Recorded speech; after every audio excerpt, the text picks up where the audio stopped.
Sejam muito bem-vindos a mais um episódio de Truth Matters, A Verdade Importa. Se você esteve conosco em nosso último episódio, nós iniciamos uma jornada em busca da compreensão de quem está controlando o mundo e por quê. E por que isso importa para você hoje? Pois queremos te ajudar a entender o que está acontecendo, o que vai acontecer e como isso pode afetar a sua família no futuro. Finalizamos nosso último episódio vendo como George Bush Jr. e John Kerry, que na época eram candidatos à presidência pelos democratas e republicanos. E acredito que veremos um tema aqui que, quando estamos lidando com essas sociedades e pessoas do alto escalão político e social, que não raro eles se sentam em lados opostos um do outro e frequentemente e discutindo entre eles. Podemos notar algo nisso? Isso é uma abordagem sistêmica, de maneira que pareça para o público americano uma eleição de livre escolha.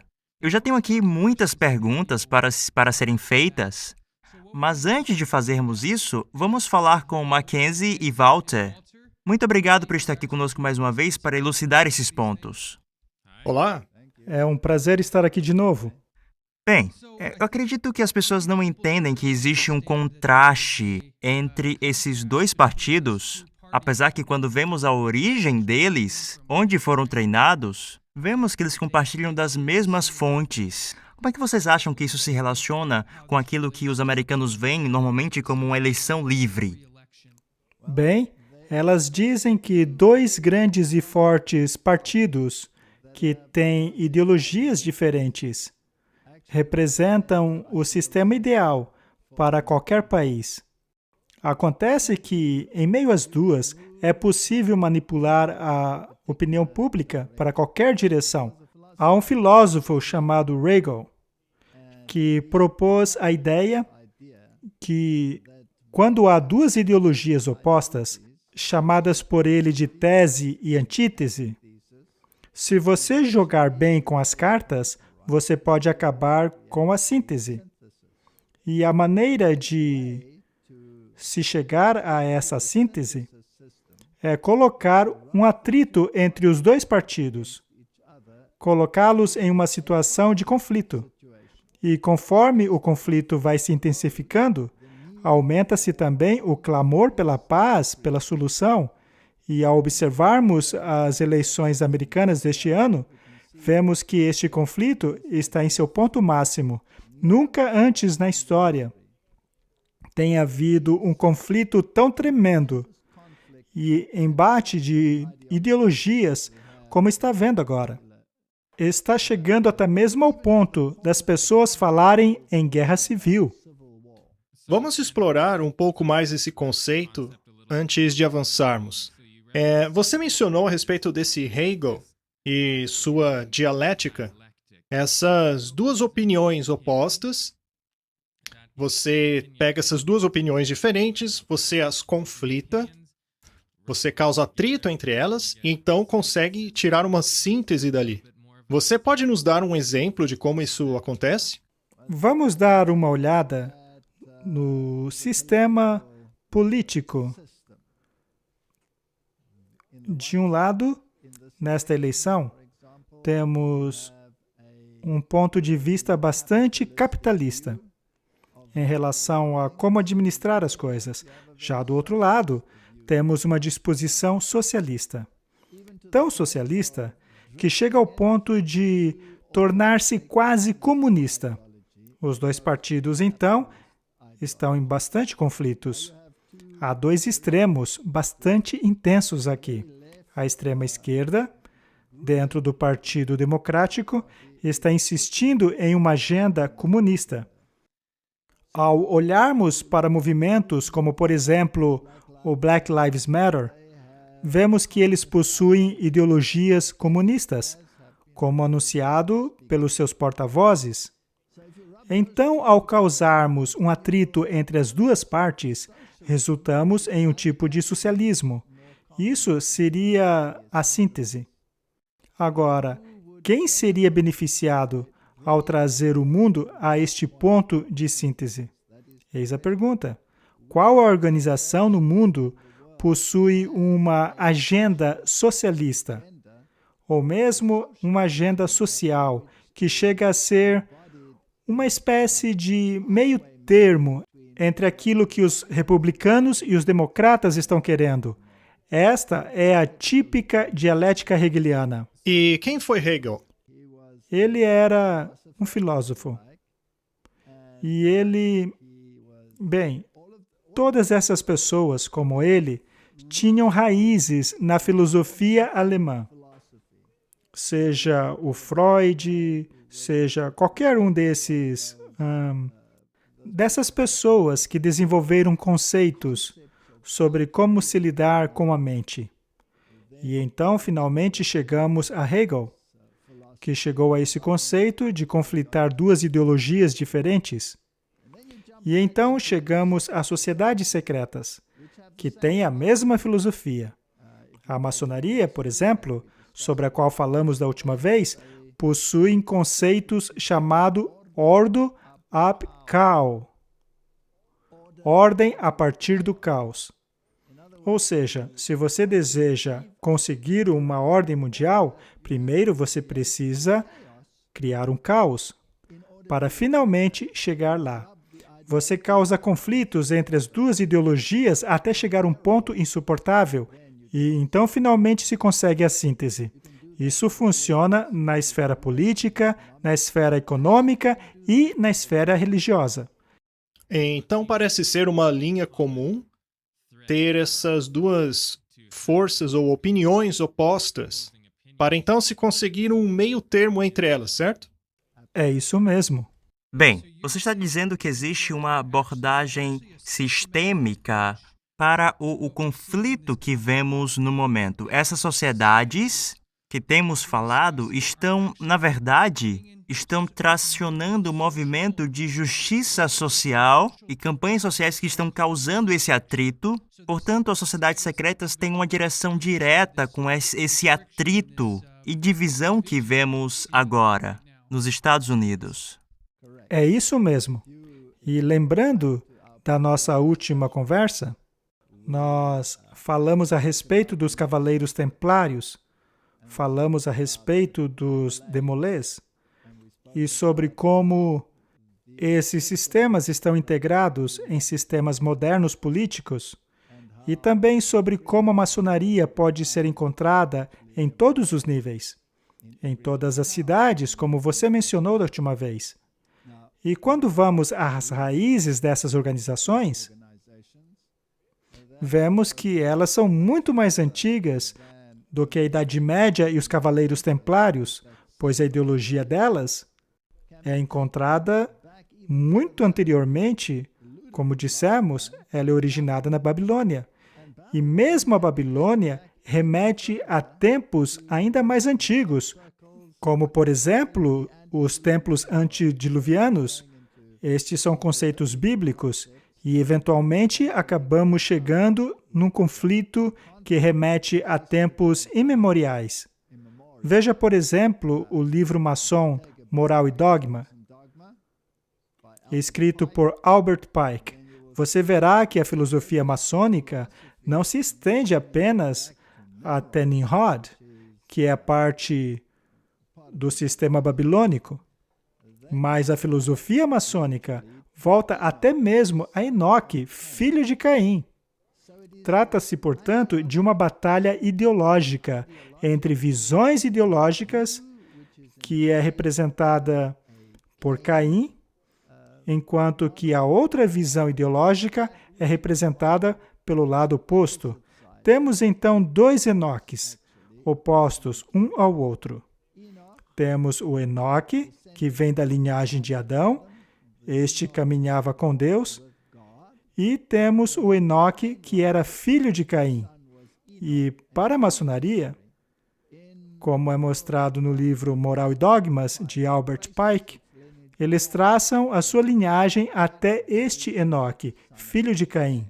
Só para a nossa audiência saber, esse livro, Moral e Dogma, é como se fosse o manual da maçonaria. Albert Pike foi um grão-mestre na maçonaria, e se você pesquisar online, você pode encontrar cópias digitais desse livro gratuitamente. Você vai ver que esse livro revela muitas coisas. É um livro que eles entregam para os iniciantes, para que se familiarizem com o verdadeiro espírito da maçonaria e a história que o Walter falou um pouco. Tudo bem. Então nós temos essas sociedades cuja história, quando você analisa, a gente acaba na Bíblia. Pode parecer estranho para alguns. Nós então temos esses simbolismos curiosos do Egito, e eu acho que nós vamos falar um pouco mais sobre simbolismos nos próximos episódios, que são muito interessantes. Bem, mas esses simbolismos remetem a coisas que aconteceram na Bíblia, assim como em outros eventos históricos. Então, de que maneira essas sociedades secretas, quando é que elas chegaram aqui na América? Como podemos traçar a história delas? Como elas influenciaram ou estão influenciando aquilo que acontece na América hoje? Pois, afinal, nós vimos no clipe do George Bush Jr. dizendo que ele pertence a Caveira e Ossos, mas que efeito prático tem isso na sociedade, no governo? Tem algum efeito? Eu acho interessante, Mackenzie, que quando falamos sobre os maçons, se você fizer uma pesquisa sobre eles tiveram presidentes dos quais eles têm orgulho em mostrar que foram maçons. Tem uma palestra que foi feita na celebração dos 300 anos da maçonaria no Reino Unido. Estava repleto de sofisticação e extravagância. E eles mostraram orgulhosamente a história de maçons famosos, coisa que falaremos mais adiante. Mas lá eles mostraram todos os rostos de todos os presidentes, e quando você os conta, você vê 14 presidentes vindo de uma mesma organização. E eu acho isso muito interessante, relacionando com a sua pergunta, porque se nós temos uma sociedade livre e aberta, com um processo eleitoral democrático, como é possível que 14 presidentes vêm de uma mesma organização? Não parece possível que eles façam parte de uma mesma organização e não tenham as suas ideologias influenciadas de alguma maneira.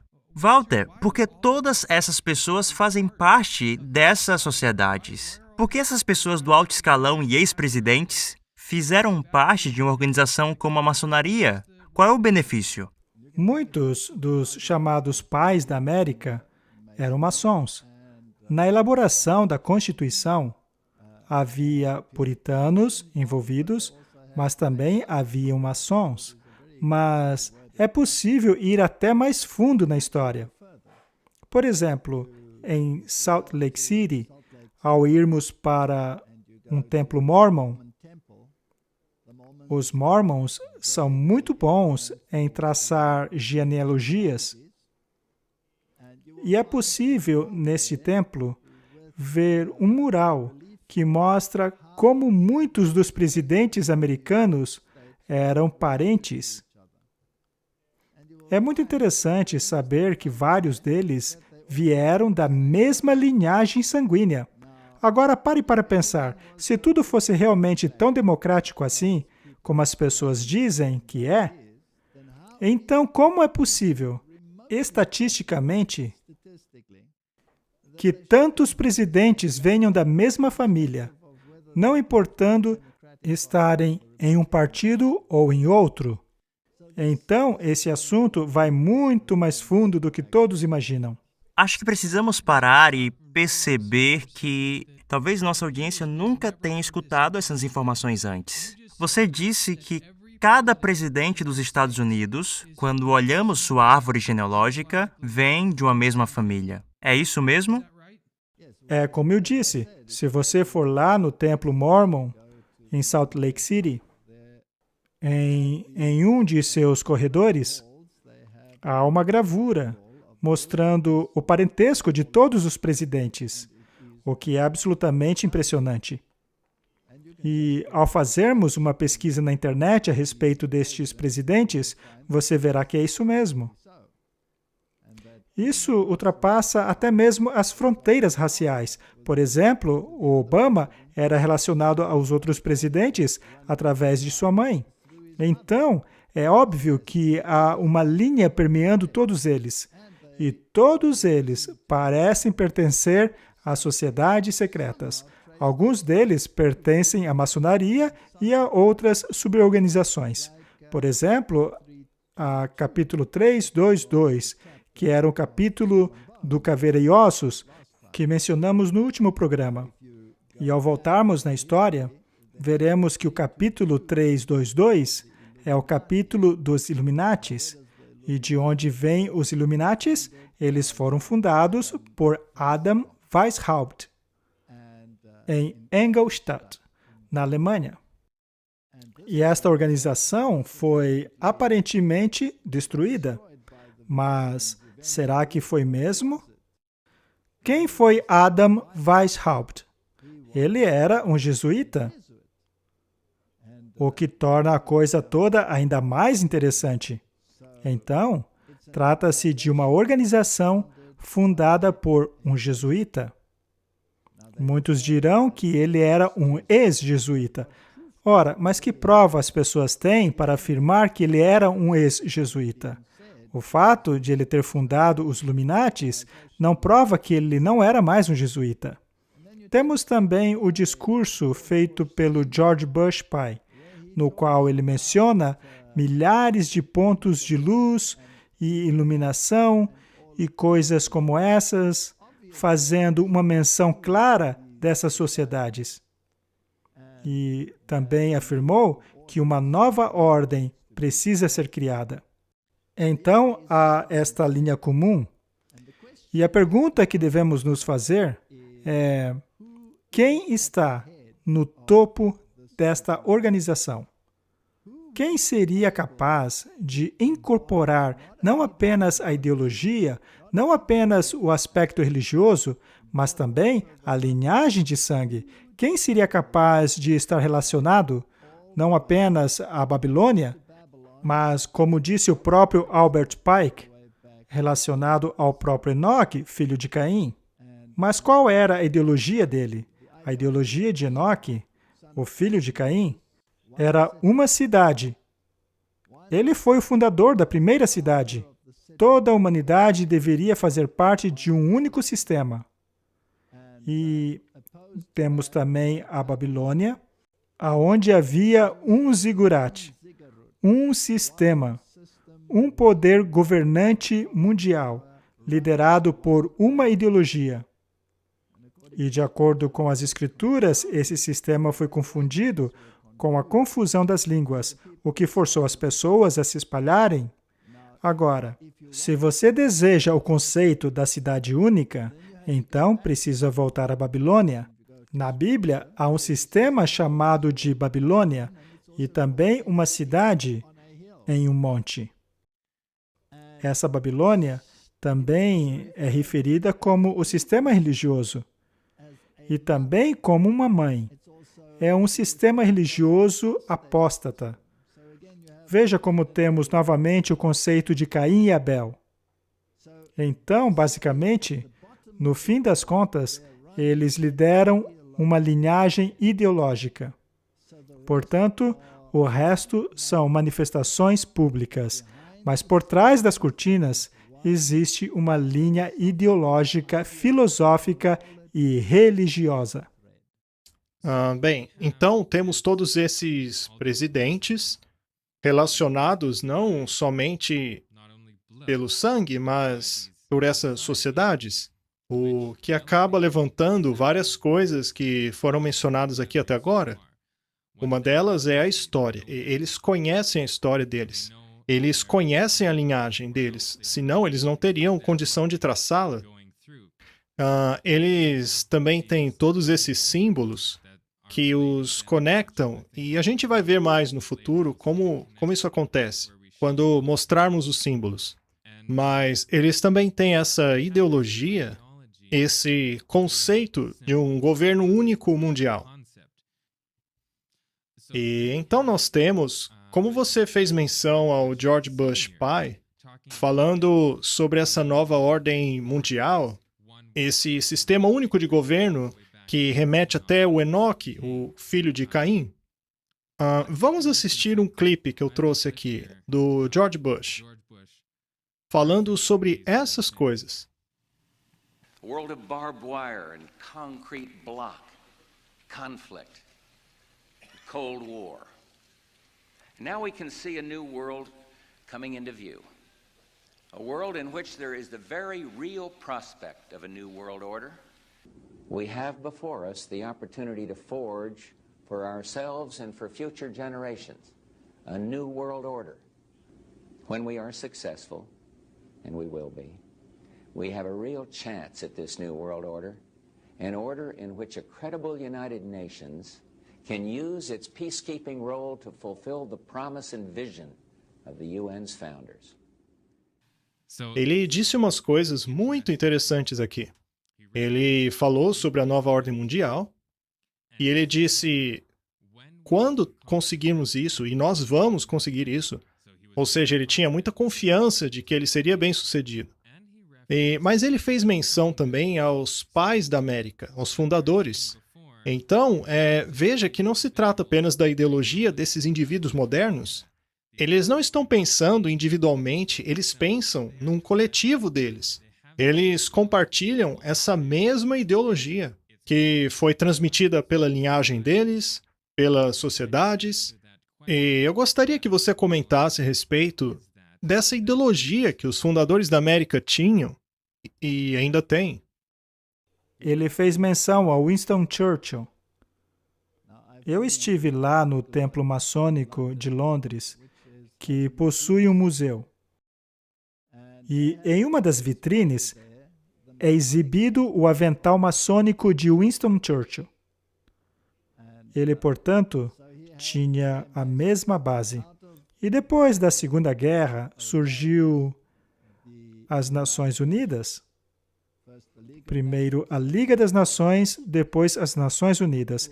E a filosofia das Nações Unidas não é somente política, ela possui muitas organizações políticas.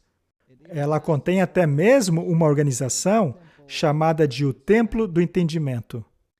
Também existe uma sala de oração nas Nações Unidas, que é triangular, é como se fosse um zigurate, sem o cúmen. E há um altar negro nesta sala. Há, portanto, interesses ideológicos muito fortes e interessantes nas Nações Unidas. A ordem maçônica tem um papel muito importante nela. Devemos nos fazer a pergunta: se eles remetem até os cavaleiros templários, a quem eram submissos esses cavaleiros? Bem, esta era uma ordem da Igreja Católica. E eles estavam sob o controle direto da cabeça dessa igreja. E o objetivo deles era conquistar o reconhecimento mundial e o controle dele também através desse sistema.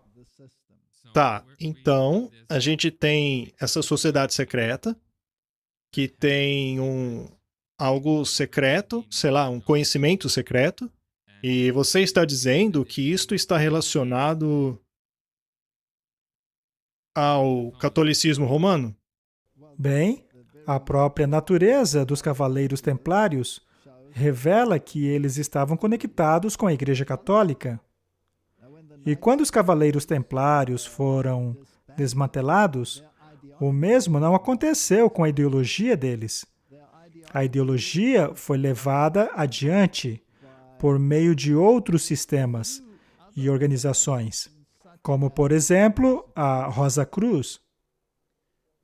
Quando estudamos a ideologia do Rosa Cruz, chegamos no gnosticismo. O gnosticismo é uma forma de religião que endeusa o homem. Ao estudarmos sua história e voltarmos para o conflito entre Caim e Abel, temos o mesmo conflito. E ao retrocedermos ainda mais o tempo, chegamos a uma guerra ideológica religiosa sobre quem está no controle e quem manda em tudo. Haveria então um poder superior que determina a lei e a justiça, ou será que a humanidade sozinha é responsável pelo seu futuro? E é aí que entra o agnosticismo. Ele deifica o homem. E aí há organizações como o movimento New Age, que também é bastante forte em relação à deificação do homem. Há afirmações dentro do catequismo, do catolicismo romano, que basicamente alegam que Cristo tornou-se homem para que o homem tornasse Deus. Então, este elemento agnóstico encontrado no Rosa Cruz é também encontrado nessas organizações. Tá bom. Vamos entrar em mais detalhes aqui. Você fez menção ao gnosticismo.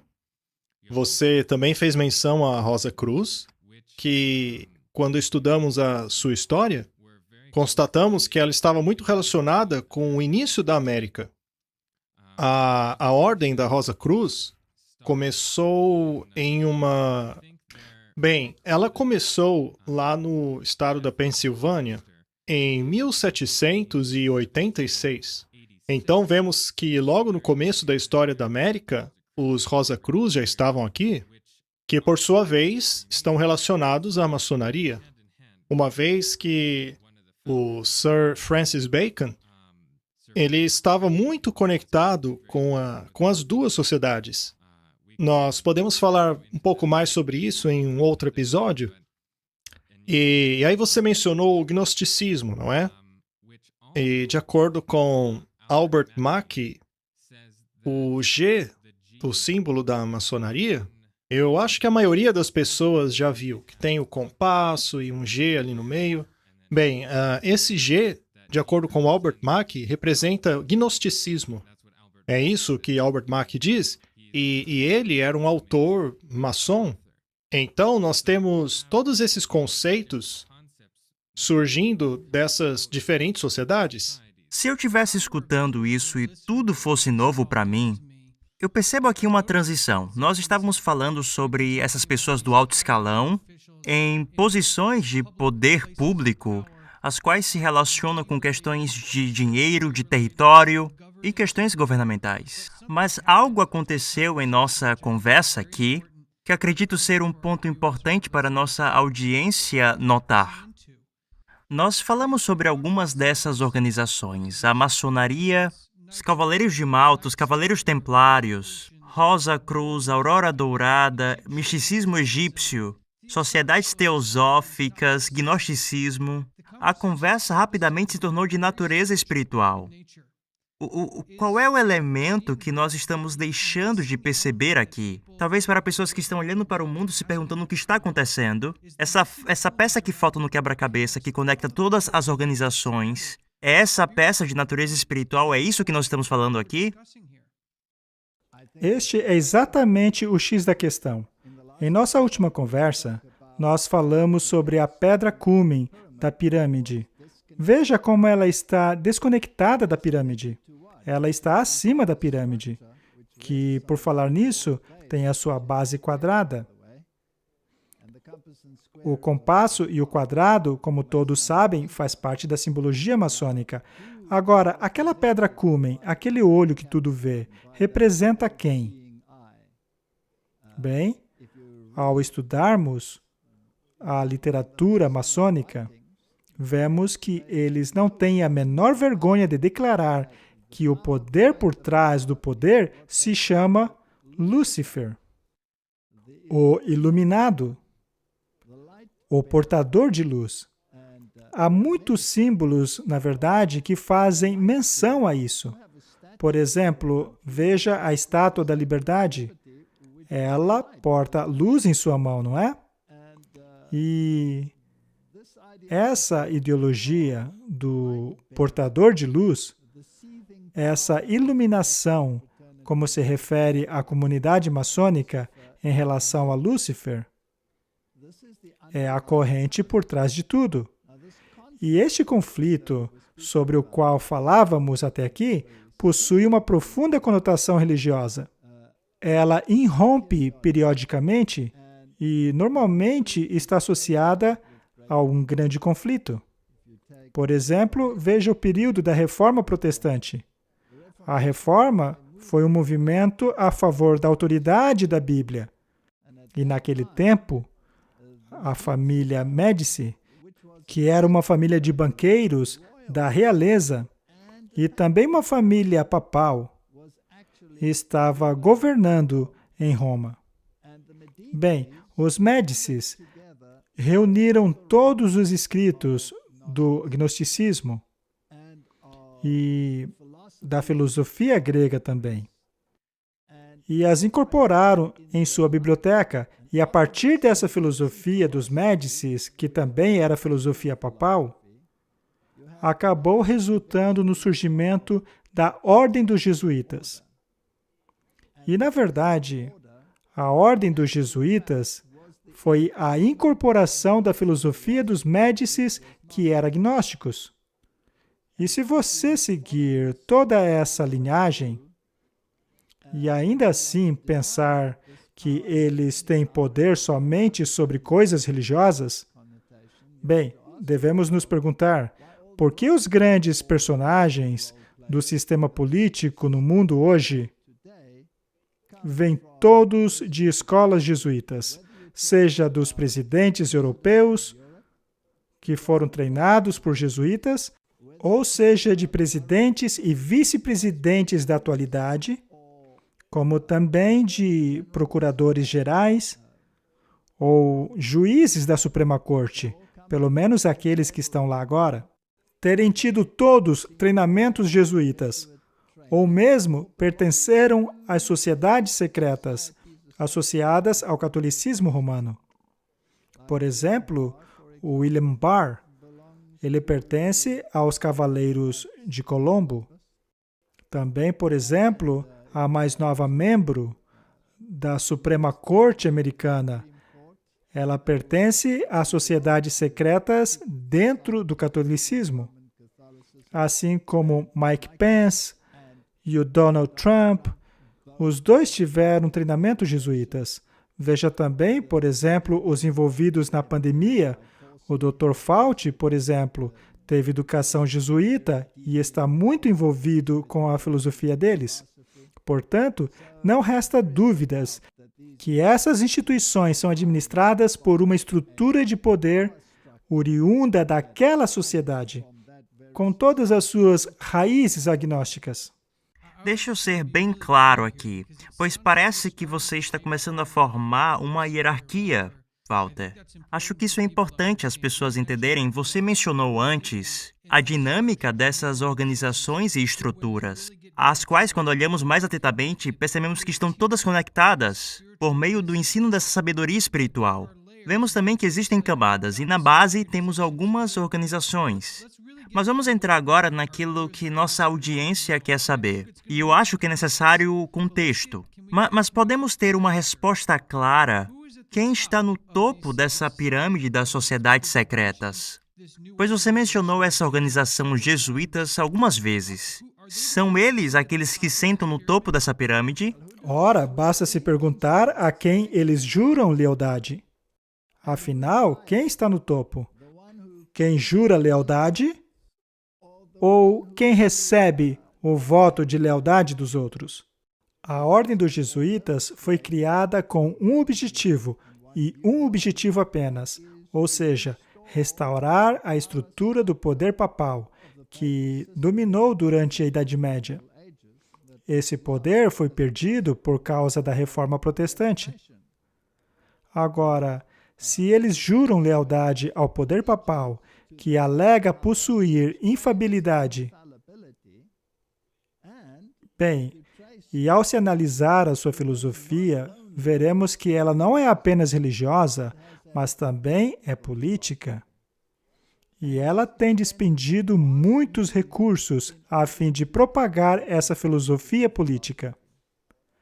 ao analisarmos as guerras religiosas pelo mundo, se analisarmos as estruturas que foram estabelecidas a fim de se atingir essa agenda social, como é propagada por Roma, inclusive na última encíclica do Papa. Vemos então que não é apenas uma agenda religiosa, mas constatamos que há também uma agenda política muito clara, que, de acordo com o Papa Francisco, precisa ser administrada pelas Nações Unidas. E o George Bush disse exatamente a mesma coisa em seu discurso sobre a nova ordem mundial, dizendo que as Nações Unidas deveriam ter o poder para tal finalidade. Muito bem, nós temos então essas sociedades secretas e as suas subsidiárias, que sabemos que foram fundadas em algum ponto por alguém. E ao traçarmos o passado delas, vemos que os jesuítas estão bastante envolvidos. Eu acho bom falarmos um pouco sobre eles, porque pode ser que alguém não conheça. Em alguns templos da maçonaria, por exemplo, aqui na América, eles colocam a Bíblia exibida ali na frente. Uma vez que eles exibem a Bíblia, é possível dizer que eles rejeitam a versão do Enoque bíblico e adotam a versão do Enoque de Caim? Nós temos essa pergunta. E você também disse que há também essas referências ao próprio Lúcifer, que significa o portador de luz, que contém essa luz que emana dessas sociedades, que seria o conhecimento secreto delas. Então, como é que tudo isso está conectado? Ao visitarmos o templo maçônico de 33º grau em Washington, encontraremos no altar não apenas a Bíblia, mas encontraremos o Alcorão, o Santaravita, encontraremos escritos judaicos, assim como muitos outros livros sagrados ali naquele altar. Ou seja, o que estão dizendo é que todos eles fazem parte do mosaico. Agora, você pode até mesmo colocar a Bíblia ali no altar, o que não quer dizer que você é leal àquela escritura. Na Cabala, você não lê apenas o que a palavra diz, mas se lê o suposto código na palavra. Para aqueles que nunca ouviram falar disso, o que seria a Cabala? Muito bem. A Cabala é basicamente agnosticismo. É basicamente a mesma coisa que Rosa Cruz. A Cabala volta-se para a mesma ideia de que o homem pode ser endeusado. A Cabala é uma religião mística que não interpreta as escrituras pelo que elas dizem, mas por meio da numerologia. A numerologia também pode ser remetida lá para a Babilônia. Essas pessoas baseiam-se em datas e também por festas e eventos específicos do calendário. Os números são a norma. Então, a tradição, e não a norma, é a maneira pela qual se interpreta as Escrituras.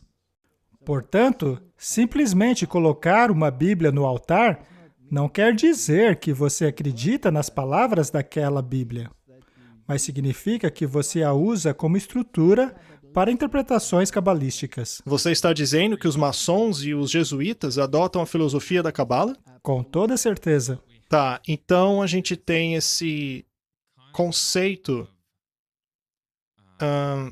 essa ideologia gnóstica, que basicamente quer a glorificação deles próprios? Bem, sim e não. O que eles realmente glorificam é a hierarquia. A hierarquia é exaltada acima do populacho. É por isso que no catolicismo romano, como já foi afirmado por vários papas, e recentemente pelo próprio Papa Bento XVI, foi dito bem claramente que a hierarquia da Igreja está acima do populacho. E a divindade é normalmente manifestada nessa hierarquia, a qual é chamada de magistério, composta pelos bispos e o sistema papal no topo de tudo. Acontece que esse sistema teve origem em Babilônia, onde havia o sacerdote e rei babilônico, que exercia o poder absoluto tanto sobre a religião quanto a política. E ele possuía um título, ele tinha poderes específicos, ele era endeusado, e este título era passado ao longo do século.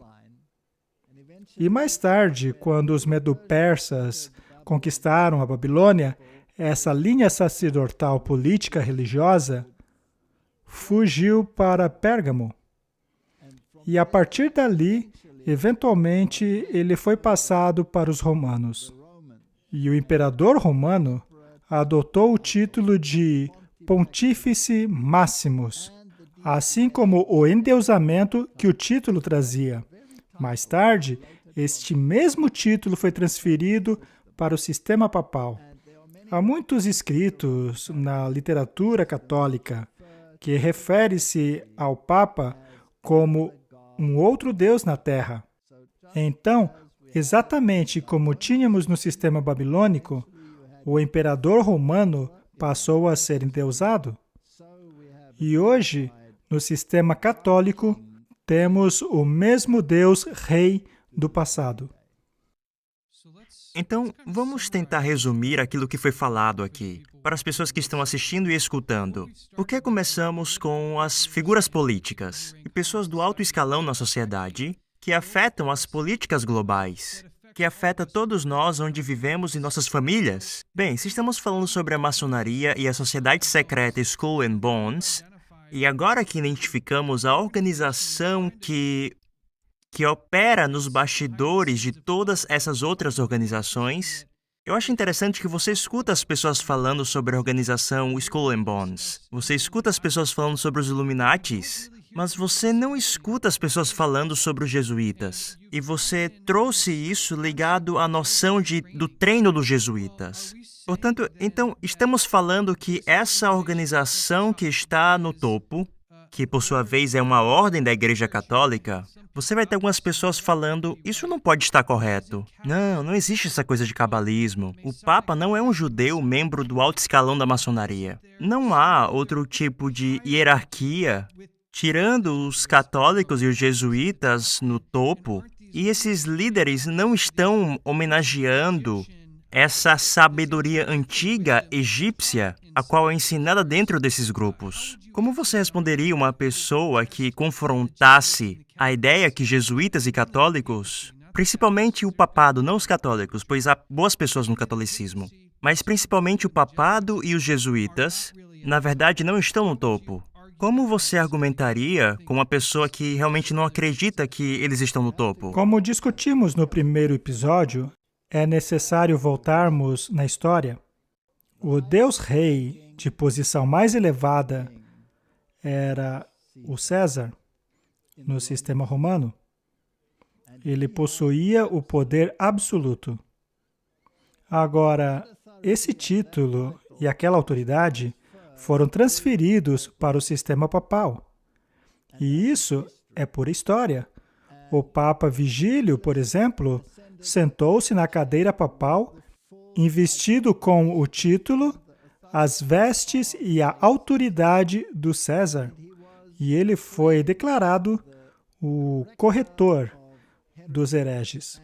E ele teve domínio sobre todos os governos, assim como poder religioso, pelo período da Idade Média. Ele era o manda-chuva. Os reis da Europa se prostravam diante dele. E caso contrariassem a vontade do Papa, eles eram excomungados. Fossem eles reis alemães, fossem reis britânicos, não fazia diferença. aquele poder dominava. Este poder, porém, perdeu a sua autoridade após a Reforma Protestante, especialmente após a destruição final do sistema político. Esse reconhecimento político foi perdido em 1798, mas em 1929, o poder político foi restaurado ao sistema católico romano, quando Benito Mussolini devolveu o território e o poder político. Agora,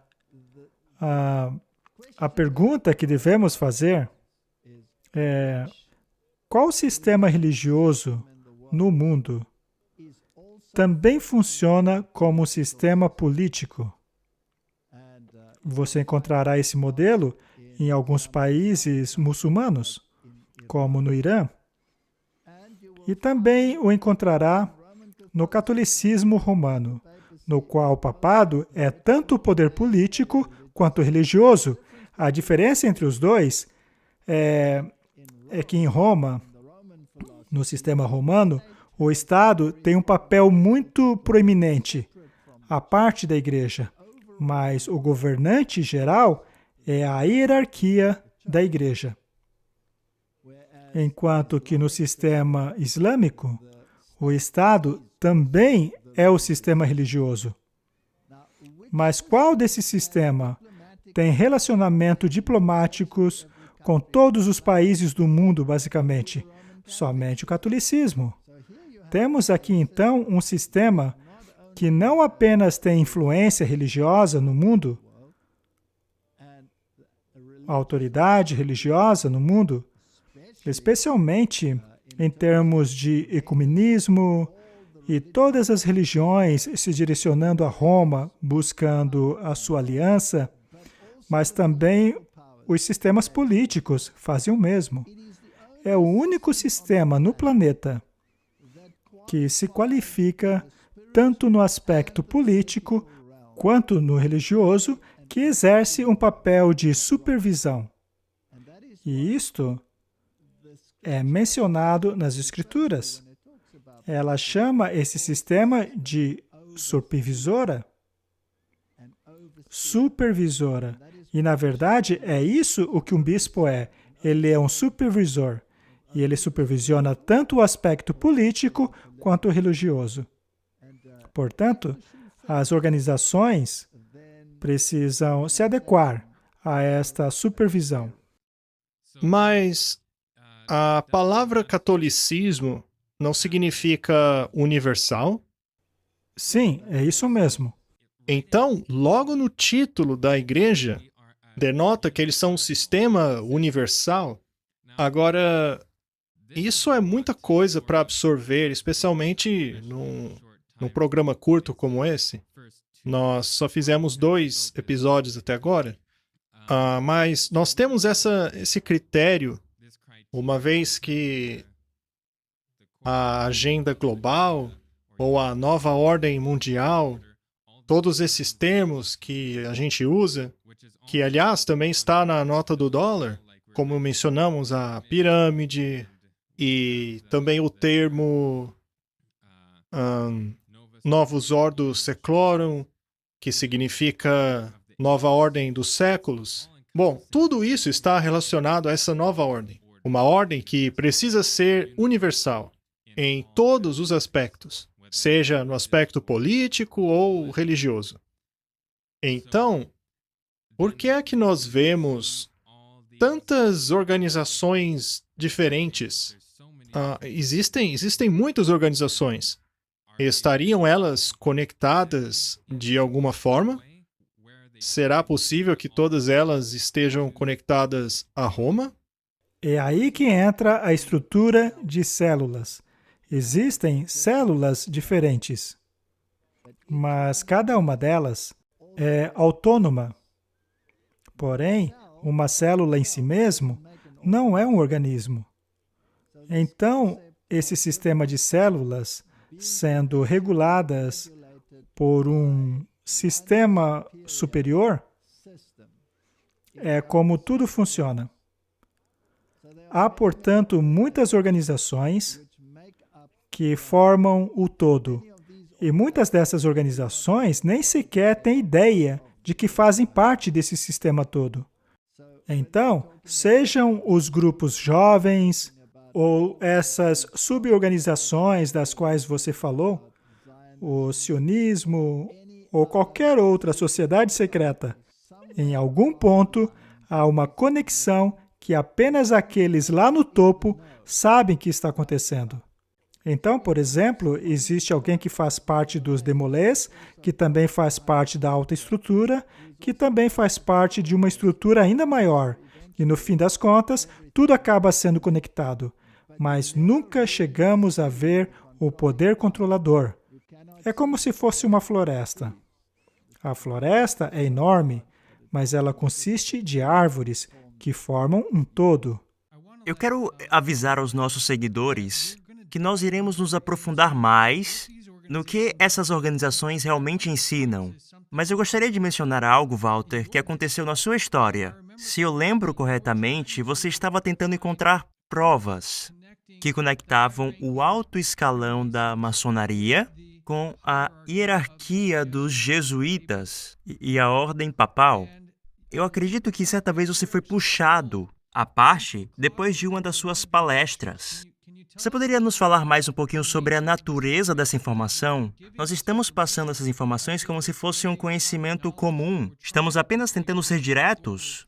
Mas, na verdade, na sua vida, Walter, você teve histórias bem interessantes de como você se deparou com essa informação. E também o que essa informação te indicou sobre a conexão entre essas duas organizações. Quando passei a estudar esse assunto, eu comecei a ligar os pontos, a seguir as pistas. E a pista estava me levando a uma direção. E eu ainda estava começando a dar as palestras. E eu dizia crer firmemente que havia uma conexão com a hierarquia católica romana. E após uma dessas palestras, aconteceu que alguém me agarrou e me jogou dentro de um armário. E uma pessoa me disse que possuía informação que corroborava com aquilo que eu estava dizendo. Mas eu não poderia saber quem estava me dando esta informação. Pois, obviamente, dentro das sociedades secretas, se você vaza informações, há consequências. E as pessoas querem evitar essas retaliações. E em uma outra ocasião, esse mesmo indivíduo me abordou sem que eu ouvisse se aproximar e chegou por trás e me deu um monte de livros que conectavam o catolicismo romano com as sociedades secretas. Esses livros estavam em alemão e eu os estudei todos. Ainda assim, eles não abriam todo o jogo e, finalmente, eu acabei recebendo uma lista que revelava quantos da hierarquia da igreja possuíam conexões maçônicas, assim como seus números de registros maçônicos. Acontece que me pediram para destruir essa lista. A lista era muito, mas muito longa. A lista ligava a hierarquia católica com a maçonaria. Agora, lembre-se, isso era uma época em que a Igreja Católica oficialmente se distanciava da maçonaria, como se ela devesse ser evitada por ter ligações protestantes. Mas isso é tudo fachada. Eles se escondem atrás de um sistema que é controlado pelo sistema através do sistema. É uma estrutura bastante complexa. O quanto menos gente souber em relação ao que eles são e quem eles são nessas hierarquias, mais fácil de controlar. Nós não esperamos que essa mensagem seja popular, falar às pessoas essa informação, mas fazemos com o coração cheio do genuíno desejo que eles conheçam a verdade. E nós não queremos arrodear muito e perder muito tempo até falar quem está no topo, as ligações com os jesuítas e as ligações com o papado. Mas iremos explorar mais e também compreender os ensinamentos, porque o que queremos fazer é revelar às pessoas como isso está se desenrolando hoje e o que também parece uma iminente agitação da nossa vida normal maior do que aconteceu até agora em 2020, e como isso se relaciona com essa agenda e para onde isso irá no futuro. Portanto, estaremos explorando isso um pouquinho mais. Então, nosso objetivo nos próximos episódios é revelar que agenda será essa. E para isso, nós recebemos algumas informações sobre futuros lockdowns, futuros requerimentos de saúde pública que estão vindo por meio do governo canadense. Isso inclui coisas como campos de isolamento, renda mínima universal e coisas que atingirão em cheio o dia a dia das pessoas. Então, será importante para a gente não apenas revelar isso, mas também conectar com os ensinamentos dessas pessoas que atuam nessas estruturas que revelamos até agora nessa série. Eu acho isso muito importante de se mencionar. Nós temos tudo isso acontecendo agora mesmo, mas por que está acontecendo? Nós vamos entrar em mais detalhes num próximo episódio, porque o nosso tempo já estourou. Mas nós vimos que há uma conexão com os jesuítas, e nós vimos o George Bush pai dizer que essa nova ordem cumpriria a visão dos fundadores da América. Mas qual seria esta visão? Nós mostraremos as conexões entre a visão dos pais de todas essas sociedades e mostraremos que é a mesma visão dos jesuítas. E também vamos relacionar tudo isso ao que está acontecendo no país hoje mesmo. E com isso finalizamos o nosso episódio. Muito obrigado, Walter e Mackenzie. Esperamos que você tenham obtido muitas informações aqui, mas continue nos acompanhando à medida que destrinchamos todas essas coisas e tenha certeza que você, seus amigos e sua família estejam preparados para aquilo que está chegando no futuro. Muito obrigado, amigos. Até a próxima. Obrigado.